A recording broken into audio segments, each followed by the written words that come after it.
গরমকাল যতদিন আমের সিজন থাকবে কিছু না কিছু বানাতে ইচ্ছে করবে, তাই না? ধরুন আমসত্ত্ব, আম গুড়, আম চাটনি, আরও অনেক রেসিপি আছে আম দিয়ে। তো যতদিন গরমের এই আমের সিজন থাকবে আমরা ভাববো যে আম ছাড়া কিছু নেই। আমার তো অন্তত ভালো লাগে না, একটু আমের চাটনি বা আম গুড় না হলে তো কিছুই ভালো লাগে না।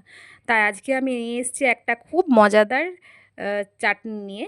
তো আপনারা দেখুন রেসিপিটা কেমন করে বানাচ্ছি। চলুন। নমস্কার বন্ধুরা, মানসীর রান্নাঘরে আবারও সবাইকে স্বাগত। আমি এখানে আজ বানাবো আমের একটা খুব ভালো চাটনি, টক ঝাল মিষ্টি চাটনি এটাকে বলা যেতে পারে। তো বাজার থেকে আমি আম নিয়ে এসেছি 1 কেজির মতন, ভালো করে ধুয়ে নিয়ে কেটে নিয়েছি। এরপর আমি এটাকে ভালো করে ধুয়েছি, নুন হলুদ মাখিয়ে 1 ঘন্টা আমি রোদে এটাকে রাখবো, যাতে নুনের থেকে যে জলটা বেরোয় সেটা শুকিয়ে যাওয়ার জন্য। তো এখানে আমি যতক্ষণ ওটা আমার রোদে থাকছে, আমি এখানে কিছু বানিয়ে নিচ্ছি। একটা মশলা বানাবো। এখানে নিয়েছি গোটা মৌরি, গোটা জিরে, শুকনো লঙ্কা, সাদা সর্ষে, কালো সর্ষে এবং একটু মেথি। মেথি বেশি নিইনি, কেন কি যাতে বেশি না তেতো হয়ে যায়। তো এটা করার পর আমি ভালো করে এটাকে ডাস্ট করে নিয়েছি, আপনারা চাইলে সিলেও করে নিতে পারেন।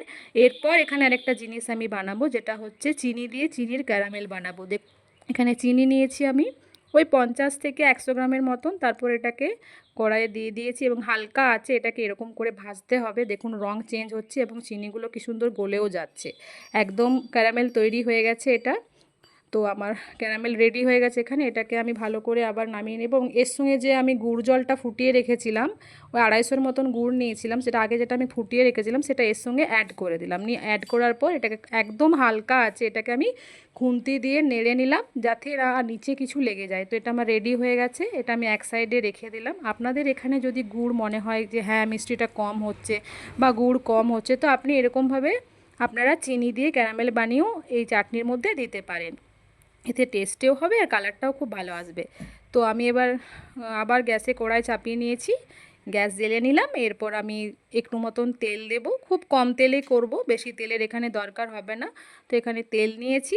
এরপর 5 ফোড়ন দেব এবং একটা শুকনো লঙ্কা, যেহেতু ওখানে অলরেডি শুকনো লঙ্কা নেওয়া আছে, আর একটু আমি লঙ্কা গুঁড়ি দিয়েও আমটাকে ভাজবো, তার জন্য বেশি ঝালের কোনো দরকার নেই, ওখানে অলরেডি ঝাল হবে। তো একটু 5 ফোড়ন দেওয়ার পর আমি শুকনো লঙ্কা নিয়েছি। শুকনো লঙ্কা নেওয়ার পর আমি ভালো করে এটাকে 2 থেকে 3 মিনিট একদম কম আছে একটু ভেজে নেব। ভেজে নেওয়ার পর আমি যে আমটাকে রোদে সেট হতে দিয়েছিলাম রোদের মধ্যে, তো ওটা 1 ঘন্টা আমার প্রায় হয়েই গেছে। এবার ওটাকে আমি নিয়ে আসব। এখানে আমি দেখুন নিয়ে নিয়েছি, একটু ভালো করে তেলটাকে আমি কড়াইয়ের মধ্যে নেড়ে ছেড়ে নিলাম এবং এই যে আম নিয়ে চলে এসেছি, দেখুন কি সুন্দর শুকিয়ে গেছে না? 1 ঘন্টার মতন রাখলে বা 1.5 ঘন্টা, যত বেশি রাখবেন তত ভালো। তো আমি নিয়ে চলে এসেছি এখানে। এরপর আমি আমগুলো সব কড়াই একটু একটু করে দেব। আমার এই চ্যানেলের রেসিপিগুলো আপনাদের ভালো লাগলে অবশ্যই লাইক কমেন্টস এবং সাবস্ক্রাইব করতে ভুলবেন না কিন্তু। আর আপনারাও বাড়িতে এরকম করে ট্রাই করে দেখবেন আর কমেন্ট বক্সে লিখে জানাবেন কেমন হয়েছে, কেমন বানিয়েছেন। ঠিক আছে? তো এখানে দেখুন আমি সব আমগুলো দিয়ে দিয়েছি। এরপর আমি কম আছে একটু একটু একটু করে ভাজতে থাকবো, যতক্ষণ আমের কালারটা একটু চেঞ্জ হয়ে যাবে, মানে ভাজা ভাজা হয়ে যাবে, ততক্ষণ পর্যন্ত আমি এটাকে ভাজতে থাকবো। ভাজা হয়ে গেলে পর এর মধ্যে আমি, যেহেতু নুন হলুদ আমার দেওয়া আছে, তার জন্য আমি নুন হলুদ আর দেবো না, শুধু লঙ্কা গুঁড়ি দেবো কালারের জন্য। ঠিক আছে? এটা মনে রাখবেন কিন্তু নুন হলুদ দিয়ে যদি রোদে সেট করতে দেওয়া হয় 1 ঘন্টা, তাহলে আর নুন হলুদ কিছু এর মধ্যে দেওয়া যাবে না। আর যদি এরকমই রোদে দেওয়া থাকে, তাহলে একটু নুন হলুদ পরিমাপ মতো যেরকম আম থাকবে আপনাদের সেরকম দেবেন। তো আমি এখানে কালারের জন্য একটু মতন 1 চামচের মতন লঙ্কা গুঁড়ি দিয়েছি। এরপর ভালো করে আমি আমগুলোকে ভেজে নিলাম। এই আমের সিজনে যত খুশি আম বানানো যেতে পারে, চাটনি খাওয়া যেতে পারে, তাই না?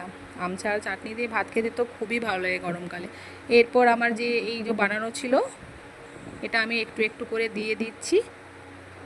পুরোটায় দেওয়ার পর এবার আমি খুন্তি করে সব আমগুলোর মধ্যে, এখানে খুন্তি দিয়ে ভালো করে দেখলাম যে একটু সেদ্ধ হতে বাকি আছে, তো আবার আমি ঢাকা দিয়ে দিয়েছিলাম 5-6 মিনিটের মতন, ওই কমই আছে। আবার আমি এসে পরে এটাকে দেখে নিই, আবার একটু ঠান্ডা হতে ঢাকা দিয়ে দিলাম। একটু হতে টাইম লাগবে, যেহেতু কম আছে করা হচ্ছে, তো তার জন্য এখন প্রায় প্রায় অনেকটাই হয়ে গেছে, কিন্তু জলটা একটু দেখলাম পাতলা পাতলা আছে, ওই গুড়ের যে মিশ্রণটা ছিল। তো তার জন্য আমি আরও ঢাকা দিয়ে দিয়ে আর একটু করব। তো এরপর এখানে দেখলাম যে হ্যাঁ অনেকটা জলটা মরে গেছে এবং আমার গুড়ের সঙ্গে আমটাও মিলে গেছে। এরপর যে ভাজা ভাজা মশলাটা আমি রেডি করে রেখেছিলাম ওটা আমি ওপর থেকে ছড়িয়ে দেবো এরকম করে। তো এই মশলাটা দেওয়ার পর আমের টেস্টটা একদম আলাদা হয়ে যাবে এবং এত টেস্ট লাগবে খেতে যে মুখের মধ্যে যেন মনে হবে লেগেই থাকবে। এই মশলাটা এত টেস্টি হয় এটা দেওয়ার পর। তো যাই হোক মশলাটা দেওয়ার পর আমি ভালোভাবে মশলার সাথে আমগুলো আর গুড়টা মিলিয়ে নিলাম এবং এখানে আমার রেডি হয়ে গেছে, পুরোপুরি রেডি হয়ে গেছে এবং আমি ঠান্ডা হবার জন্য গ্যাসটাকে অফ করে দেবো। ঠান্ডা হয়ে যাওয়ার পর আমার একদম রেডি হয়ে যাবে এখানে এই চাটনিটা। এটা যদি আপনারা সারা বছর খেতে চান তো এর মধ্যে 1 চামচের মতন ভিনিগার অ্যাড করতে পারে, তাহলে ঠিক থাকবে। তো আমি এখানে ভিনিগার অ্যাড করিনি, আপনারা চাইলে করতেও পারেন। একদম আমার এই চাটনিটা পুরোপুরি রেডি হয়ে গেছে, বেশ সুন্দর মাখো মাখো হয়েছে। আপনারা যদি চান তো একটু রস রস রাখতে পারেন।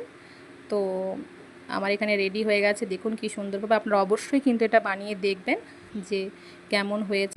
এর আগেও আমার চ্যানেলে আমের চাটনি রেসিপি দেওয়া আছে, তো আপনারা চাইলে ওটাও দেখতে পারেন। আমার এই রেসিপিটা সম্পূর্ণ দেখার জন্য আপনাদেরকে অসংখ্য অসংখ্য ধন্যবাদ। আর কমেন্ট বক্সে কিন্তু লিখতে ভুলবেন না যে কেমন হচ্ছে আমার রেসিপিগুলো, তবে আমি আবার নতুন নতুন রেসিপি আপনাদের কাছে দিতে পারবো। ধন্যবাদ।